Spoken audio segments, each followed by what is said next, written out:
Hey, everybody. Hey, Amy, how are you? I'm good. How are you? I am so good. If everybody's wondering, we're taking a different twist this week. This is Amy Howard, owner of Dogs Unleashed in Morganton, North Carolina. She's a professional groomer. Bob, who is a star of our show, as we all know, is on vacation this week. So we're going to be asking Amy a lot of the questions I get sometimes with grooming and things like that. I do not have the mindset for grooming. I purposely do not own a dog that I need to take to a groomer. I have fostered schnauzers before, and you can ask the groomer I go to. I'm always late, always late. So we wanted to ask you, especially if you get like a puppy that you know is going to need grooming, what are the first Mhm. steps you could take to make sure that first grooming goes smoothly? So basically,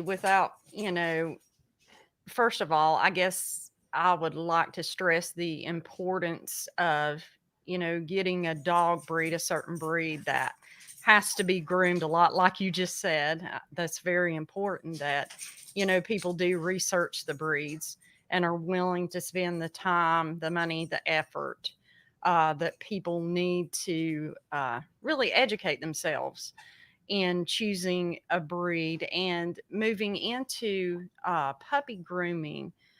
It's very crucial to start them as soon as you get them in the handling of the puppy. Say, for instance, we handle the feet, and we praise them, of course, when we're handling the feet. Good puppy, and just make it a positive experience for the pet. The same thing goes for the face area. Just really messing around with the face area. You can start brushing a puppy at 6 weeks old. There's no reason why you can't do that. Okay. Get them used to being handled. I can't stress that enough. Time and time again, we get younger pets that have never been groomed, never have been handled correctly, and you don't want it to be a traumatizing experience for your puppy, because a lot of times that can set the mode, from the puppyhood to the adult life of the dog, if they have a traumatic experience. And again, it is very important that you do these things on a regular basis with your puppy, and that way it is not something brand new to them, and all of a sudden we've got this strange person handling me, brushing me, clipping my nails, because it can really, basically freak the dog out, if they're not um, conditioned for these things. Yeah, we've talked about socialization here, me and Bob, and how they kind of form a filing cabinet on the brain. So 7 to 16 weeks socialization period. You want to introduce everything, Yes. sounds, items, people. So it may be a good idea to like once every couple weeks visit your shop, say hi to Christopher, who's usually there, Yep. and say hi to you guys. Maybe you come out and introduce a brush and, give them some tips, but at least meet you, get a good treat while they're there so that it's a positive experience. So, like every couple weeks might be a good idea to do that with a puppy. Yes. Yes, Okay. absolutely. And it is extremely important at a young age. Okay. Okay. And then I go through like what kind of brushes do I use with my dog? Like I have short hair dogs, Hmm. like a lab or a shepherd. I have a wire hair brush that I just use with every dog. Is that okay? And It, there's it different. it is. So basically, for most pets in general, a good slicker brush is fine. Depending on the texture of the coat, again, they have softer bristle brushes, for like shorter hair, because you don't want to brush burn them. And that's easy to do if you are brushing too hard, applying too much pressure. And then Okay. you've got stiffer brushes for the double coated dogs that can kind of reach in there and get that undercoat. So your basic slicker brushes, you can just it says on the box that it comes in whether it's soft or a harder bristle, and so you can look into that. And you can always look online to see, which brushes certain breeds they have recommended for the Okay. pet. So like Yeah. a pug or a little dog with like not an undercoat, like Right. you use like the soft brush, and then like a Yes. lab or a Cavalier King Charles, you might use more of a Just wire a slicker. That's it. Yeah. Oh, Yeah. okay. You want to Okay. go with a little bit something a little bit stiffer. Okay. And I'm sure some groomers don't mind if, you pop in and then say, okay, what kind of brush goes with my Yes. puppy? Yeah. Get some good advice, people. Do it. Don't mind. They Exactly. don't mind. They don't No. mind. So, what is a good way to choose a groomer? That's always hard. People go on Facebook and they might be like in the Morganton area and might put, "Hey, Mhm. people, I need advice. Who's a good groomer in the area?" Then they get 50,000 different, answers. And you will. And you will. And that's a really tricky thing. That's tricky. But the thing is that I always try to tell people is you want to look at their rating first of all. That's the first basic thing that you want to do. And if you're going to be, if you're new to a certain area, speak to your vets. That's really important because if animals are getting hurt somewhere or getting sick somewhere, for instance, your vets are going to know this. Okay. Okay. They're able to say, we see the clients from such and such groomer and they really seem happy here. Really take that into consideration. And of course, you can go on to Facebook and Google and you can see reviews as well. And nothing takes the place also as going in person and seeing the facility, meeting the groomer, the years of experience they have that you want to look into. It helps also if they have a little medical background experience. Okay. For me, I was a vet tech for several years, as well as, grooming over 20 years. So that helps to, know that, hey, my dog isn't going to someone that's just started, grooming. And, you're going to get a new groomer in facilities regardless. But you want to be sure that facility has good reviews and has, satisfied customers. And also, when you've been going to this groomer 2 to 3 times, how's your dog acting after its grooming appointment? True. Is it, does it seem really scared and stressed out? There's different, your pet's personality better than anyone. And it's normal for pets to get a little nervous before they go into grooming. Most pets do that. But when they leave, do they seem happy? When they get home, are they scared? So, Right. all of these things are something that you want to consider as a pet owner, just like you would do taking your child to a daycare. You just want to really check those things out and make sure that there are good reports, good reviews, and in good standing with clients. Okay.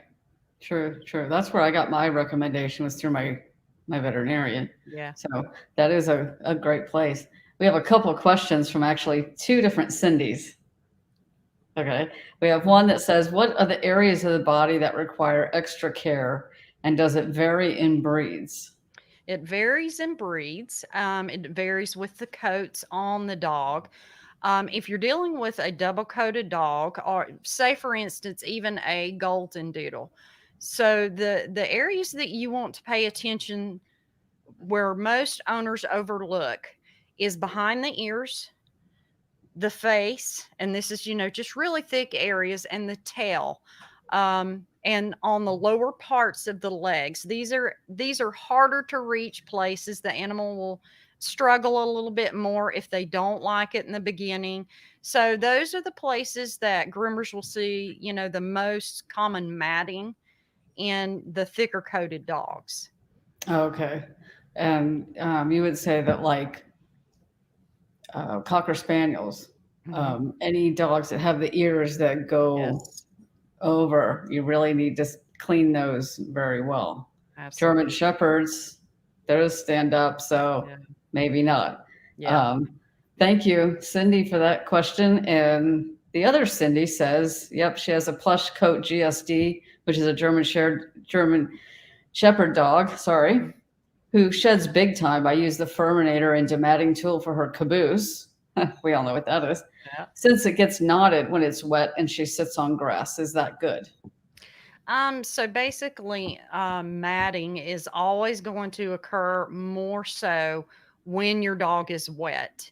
Okay. So the important thing that you want to do is, especially when they're blowing their coat, is be sure that you have the undercoat rake is really important. The Furminator is great, but an undercoat rake is going to get underneath that and help pull that dead coat out of there and prevent that matting, because the more a dog's coat gets wet, the more, when it's not brushed, it clumps more and more each time.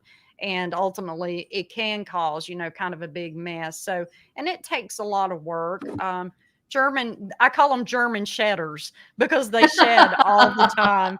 Yeah. But yeah, there are certain times of year that they blow their coat more than others. Usually a couple times a year that you really want to be sure that you're getting an undercoat rake to get in there and get that out of there. Gotcha. Gotcha. And the other Sydney comes back with, I should have asked also areas of sensitivity as well. Yes, There's, yeah. So just sensitivity areas again is, you're going to look at, especially the tummy areas and places like that are going to be more sensitive than others.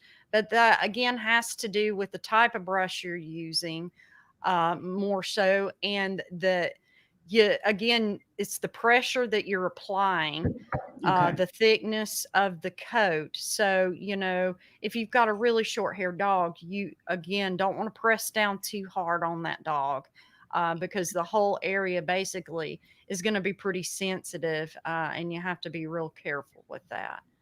Okay. I hope that Okay. answers the question. Yeah. Thank you, Cindy, for that question. And then talking about coats, and we're talking about, them being wet and bathing. Hmm. I've had clients ask, like, what type of shampoo? I've had clients use people shampoo on their Yep. dogs. Don't Yeah, don't don't we have a different pH? We require different absolutely. pH shampoo than dogs do.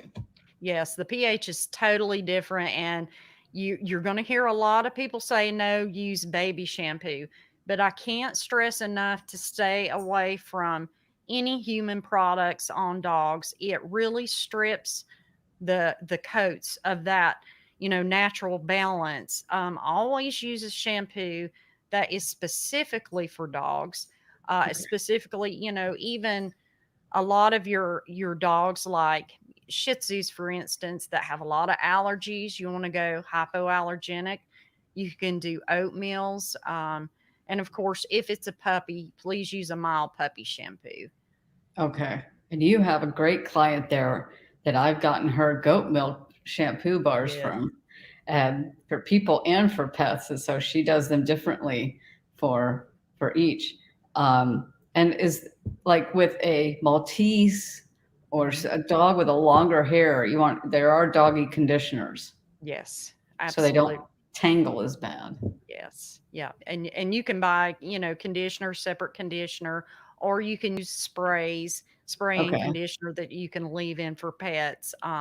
There's a variety. There's a lot to choose from out there in regards to, your pet's coat, and just something, again, that's mild. You don't want to use something too harsh. Right. Okay. Okay. Um, this is one thing that I've had. My first dog Shadow, she went to dog training school with me, and I worked at a veterinarian when I my first dog job. I worked in the kennel, so I learned how to clip the nails, but I could never clip them as well as like you with years of experience. And I've started to, because I have a rescue dog that would not let anybody touch her, started to Mhm. let the vets kind of be the bad guy Yeah. with the nails. Would you recommend people just leave it to the professionals to do the nails? So basically, I'm going to say definitely yes. And here Okay. is the reason why I say to leave it to the professionals. Over the years, I have gotten so many dogs that the owner's intentions were, good, but unfortunately, they would get in there and get into that quick of the nail. And once a dog learns, hey, that hurts, you Oh, it's hard. they are going to fight you every time. And I can give you a good example. A couple of months ago, I had a very young puppy come in, and the owner, it was about well, I'll say 6 months old. The owner had held the dog down and unfortunately quicked every nail on that puppy. And he was a healer. And when I got the puppy back there, I couldn't do nothing with him. He was Wow. absolutely on my head, just so traumatized. And he had traumatized his own dog in that. So, people have to understand that with a dog's nail, especially if they're black nails, you don't know where Yeah. that quick is. And it doesn't matter an experienced groomer or, an inexperienced person for that matter. That's something that has to be taken off a little bit at a time with the nail. You don't want to end up getting into that bed of the quick, not on purpose, because you don't want to hurt your dog. And again, once a dog learns, hey, this is going to cause me pain, they're going to fight Yeah. you. And they might be the sweetest dog in the world. But, pain is a good teacher, unfortunately, and they will fight you every step of the way. And you don't want to get it to the point where you're having to wrestle a dog down to get its nails done. And that's a hard thing to get them to come back from. And something I find that a lot of pet owners don't understand in regards to nails is we can't go in there and just cut their nails completely back. That Right. quick has to be wore back a little bit at a time. So when a And that's the groomer, vein. That's the vein in exactly, there. exactly. See, we can't go back there, and we have quicks in our nails. It's the same principle. We can't cut down where it's pink in Right. our nails because it's going to hurt and it's going to Yeah. bleed. It's the same principle with the dog. And that's why you can't go to the groomer and get those nails cut back so they don't scratch the floor or click the floor. That's something you have to work out over time and going to the groomer. And usually about every 2 to 3 weeks, you can start to get that quick back on Okay. that nail. So that really helps people to understand that, this is something, hey, we have to work on and try not to do it yourself. Yeah, I've seen there was this dog. I remember these dogs, like your first animal job. You always remember Oh, those yes. those dogs. And there was this one that they even covered her eyes, and she could not tell when the clipper was there. But one time she heard it, and it didn't even wasn't even close to her nail yet, but she Yeah. flinched Oh, yeah. as They she know. yiped. As she yiped, it's like the anticipation. It They is. they have it just like we do.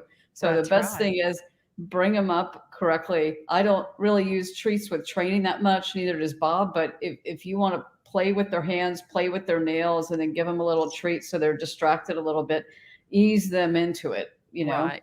That way, Amy's job is a lot easier, and they're It helps. it's better. They're not stressed Yes. out. I don't Yeah. like stressing dogs out either. No. Um, so Cindy's asking a question about teeth. Do Hmm. you guys offer teeth brushing? Yeah. You Yeah. do? We absolutely do. Yeah. Okay. I'm Yeah. bad at that too. And I'll tell you, with the teeth brushing, um, So what we use is a poultry flavored toothbrush and toothpaste, Right. and they love that toothpaste. Mm-hmm. And so it makes it a wonderful experience when they get the taste, and the smell of that toothpaste. The dogs love it. So, it becomes a positive thing for them. So, Okay. Do you recommend, like, I don't really give my dogs greenies, but the brand greenies. yeah. Yeah. So it really depends on your dog and their tummies, and that's something, some people love greenies, some people do not like them. Okay. And so basically you want to be sure that your dog's stomach sensitivities are, not really up there. And I have a dog, for instance, that anything that I give him, like, they make those nylabones that are digestible, he cannot have those. It will make him very sick. So some dogs do great with greenies, but it's something that's not going to do as well as teeth brushing. Right. Again, so Are those digestible or no? The they greenies. they are As long they as you are don't give a big dog a little greenie. I mean, exactly. give them the Yeah. size they're supposed to have. My vet actually had to do emergency surgery on a dog that had too small of a greenie and he swallowed it. Yep. Yep. And they They had to can't. go in and get it up. And that's it. They can't swallow them whole. And see, some dogs love, especially bigger dogs, they will grab those and just Mm-hmm. absolutely swallow them and not chew them. And you don't, and that's just it. They can get blocked really easy. So, some vets will recommend them. Some vets are, totally stay away from them. They're not good for them. So, Okay, yep, dokie.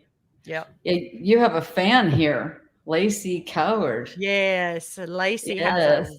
wonderful new baby, and Oh, she just came a couple of weeks ago. I'm thinking it was about a couple of weeks ago. So yeah, she has okay. a new guide dog that's just precious. Uh, Nice. And you can start off like she's wondering about you could share some info on brushing dogs' teeth and freshening breath. Now if you get a toothbrush dog kit, it comes with like a little finger, yeah, almost like a sewing, what do you call those? yeah, a thimble. It's kind of like Thimble. a thimble. Yep. Yes. And you could put it on there and brush their teeth with that first and then progress to Yeah, yeah. brush. You can do, and some people just keep on with the little thimble one. And Okay. it does good, but again, as far as brushing your teeth, if you can do, at least a couple of times a week, but use that, again, that poultry flavored toothpaste. They love it. It Okay. makes a great treat for them, and it makes things so much easier. So twice a week you should brush, at least try to brush your teeth twice a Yeah, week. yeah.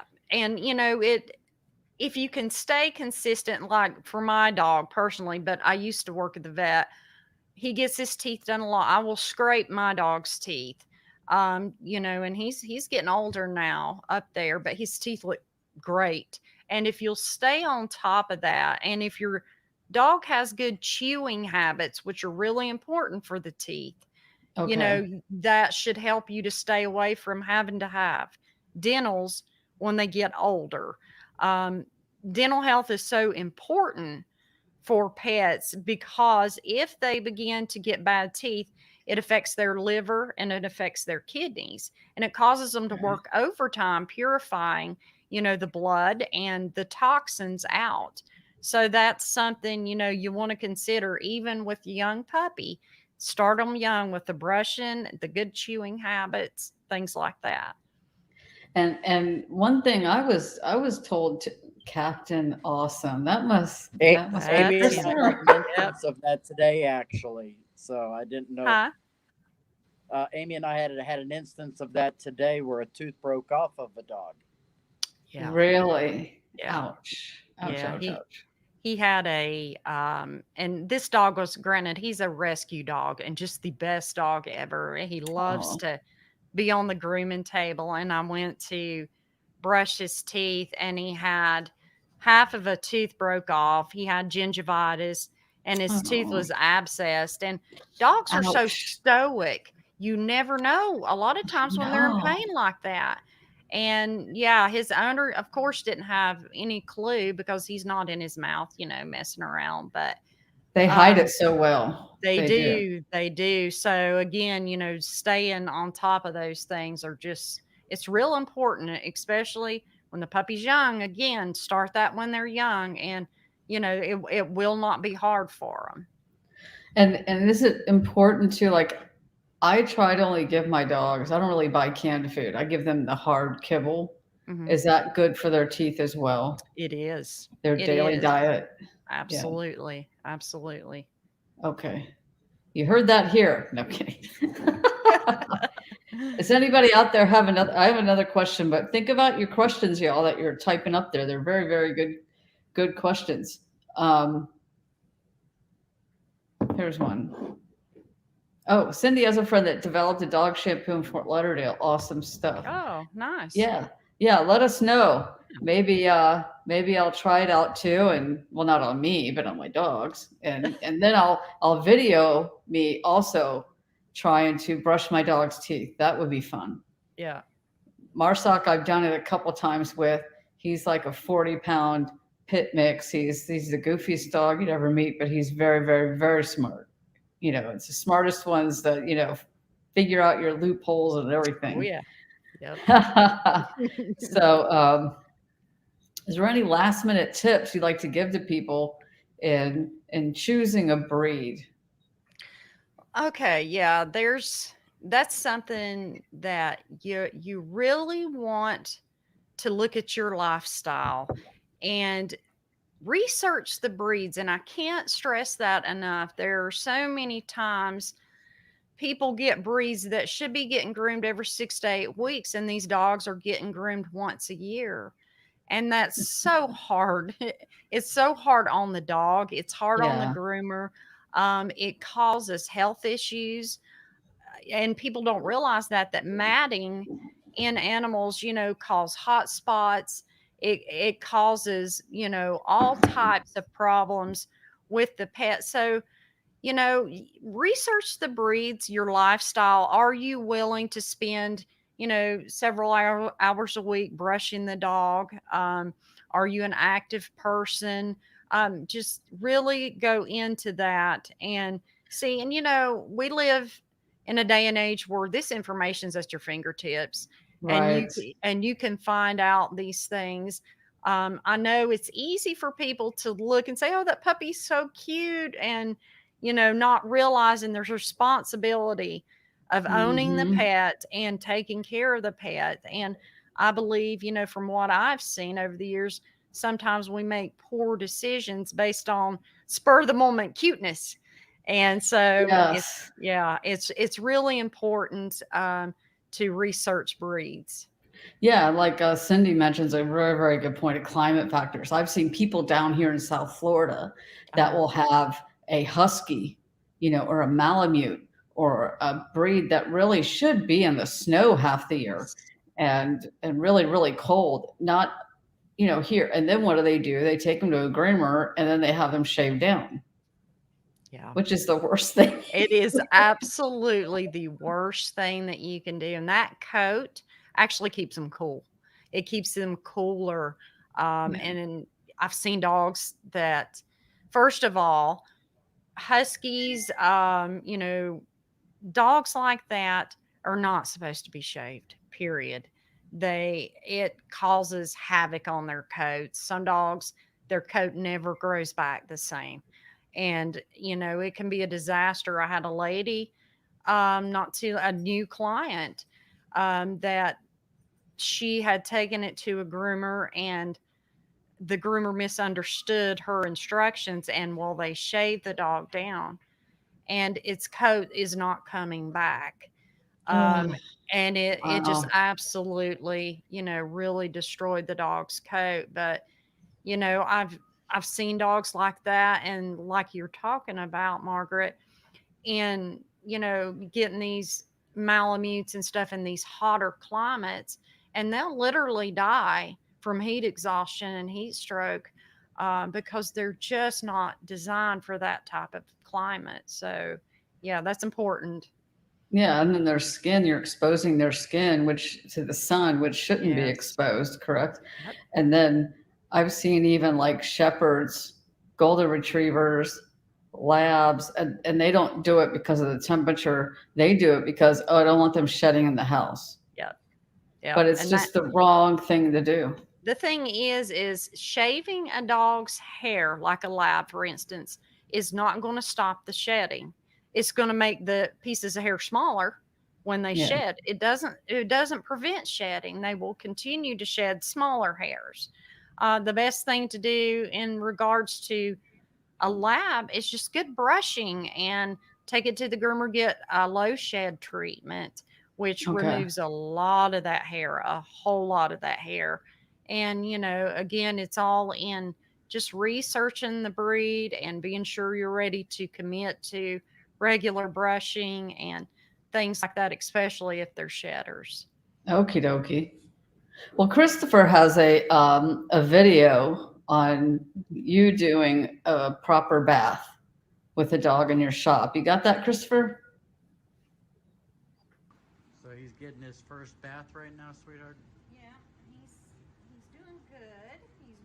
Seems to be very relaxed, and I think he's enjoying it pretty good. So I think the owners have been bathing him at home, which is good because it means he's used to getting a bath and used to being handled. And it seems that when I put him on the grooming table, he's used to being brushed, so that's wonderful. He doesn't have any mats or anything in his fur, so that's great. So I believe we've got some pretty responsible owners with their new puppy, which is always a good thing and makes his life easier and makes my life easier. Now, what's the process like whenever they get a bath? So, first of all, you want to know the condition of the skin, the condition of the coat. And for puppies, you want to use a milder shampoo, and you don't want to overbathe a puppy because their skin can be very sensitive when they're little. So usually if they're not too terribly dirty, I will just give them one bath, one really good bath. But for older dogs, I will do two baths, and that's pretty much it. You have to be really careful not to get stuff in their eyes and in their ears. You don't want to get water in the ears because it can cause ear infection, and you don't want to get soap in the eyes because that just hurts. So he's doing really good. And after they get done, they end up going in here and the dryer's turned on so that they can dry, and then they get their final cut. Very, very nice. That looked like a very like calming bath. Oh, and he was the best puppy. And it was actually today that the puppy come in, and we thought, well, that's perfect. He's a wonderful example. And he was a great puppy, just very calm. So, yeah, that Oh, was that's good. so nice. I get one of those gloves too that have little knobs on it, Yes. and I like give him a little massage. And Love it. Marsoc doesn't care about that. He just likes the attention of getting the bath. Yep. My lab Norman was the same way too. He loved water though. I like to take soaking baths myself, and he would try to jump in the tub with me. He's so funny. But anyhow, any last points you have? Um, just my last pointers would be, of course, to be sure that, to get your dogs on a regular grooming schedule. That's really important for your dog's health. Even a lot of times we forget that even the condition of the coat and the cleanliness of the dog is really important to the dog's health as well, and shouldn't be neglected. I could tell horrific stories of the things I've seen over the years I with bet. neglected dogs, but I won't. We've probably got some sensitive, people here, but it is. Right. I can't stress that enough. And just keeping your dog on a regular grooming schedule. Mhm. Brush your pet at home. Just basic things like that, and it will help you and your pet be much happier. I hear it. And also flea and tick prevention. Absolutely. And they have a lot of that, and it's getting fall time, here up in North Carolina especially. I don't know how it is in Florida. Um, but right now we're starting to see a more uptick of fleas.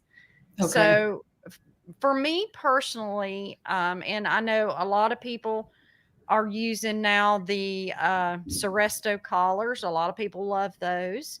I don't, Okay. I don't have a problem with those.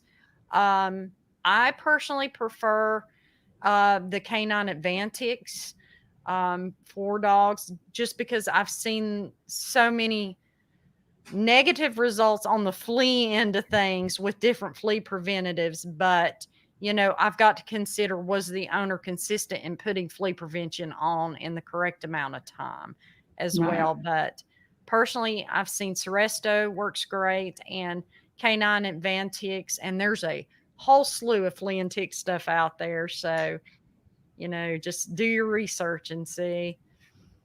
Yeah, back when I worked in the kennel was back like 93, and there wasn't any Advantage yet. It was right before Advantage and what you Advantix, right? You said? Yeah. Yeah. And Frontline, and those Yep. came out. So it was all about bathing and dipping your dog, and then but you have to treat everywhere, not just the dog. You have to treat your house and treat your yard. Yeah. So like dogs would come in and just want us to fix it. And Yep. Now that there's better things than that dip was just woo It's crazy. horrific. It was crazy. And so they have, like, I use the Next Guard. Yeah. I It's used good. to use the Next Guard, and now I use a different one. I can't remember which one it's called. They're all whichever. Yeah, there's a lot of them out there. Yeah, there's a lot out there, but mark it on your calendar so you don't give it too often, Exactly. or you don't give it enough or anything like that. Because now, like, the Next Guard will do fleas and ticks, but if you do have any kind of flea and tick problem, work both with your groomer. If you have a dog that needs a groomer, and your veterinarian, work with both of them to get rid of the problem. But Right. it starts at home. Yep. So work hard. And thank you, Amy, for being on tonight. Absolutely. And totally appreciate, we got a lot of good tips from you. I'm sure we will have you back on again. Yeah. I would love to come back, and thank you for having me, and I've enjoyed it. And yes, Lacey, we do low shed treatments. So, yep. All right. Awesome. If you live near the Morganton area, Morganton, North Carolina, go see Dogs Unleashed, Amy and her daughters, right? Yes. Groom at the shop, and Christopher is there, my cousin, her fiance. Great shop. They have great lobby area with a lot of toys and things for you to buy for your dog's leashes and collars, and they'll recommend what you need. So thank you again, Amy. Appreciate it. And you guys, Monday nights, 8 p.m. Bob is not here to do it, so I will say like, share, and subscribe. See you guys next week. Bye.